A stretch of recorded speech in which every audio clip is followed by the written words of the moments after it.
আমরা কখনোই বাংলাদেশের সাম্প্রদায়িক সম্প্রীতির বিরুদ্ধে নই, কিন্তু বাংলাদেশের 90% মুসলিম রাষ্ট্রের মধ্যে যখন দিনে দুপুরে আমাদের একজন মুসলিম ভাইকে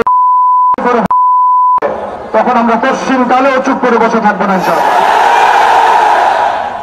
আমরা সর্বপ্রথম আমাদের প্রশাসন, সরকার এবং ঊর্ধ্বতন কর্তৃপক্ষকে বিনয়ের সাথে অনুরোধ করতে চাই, এই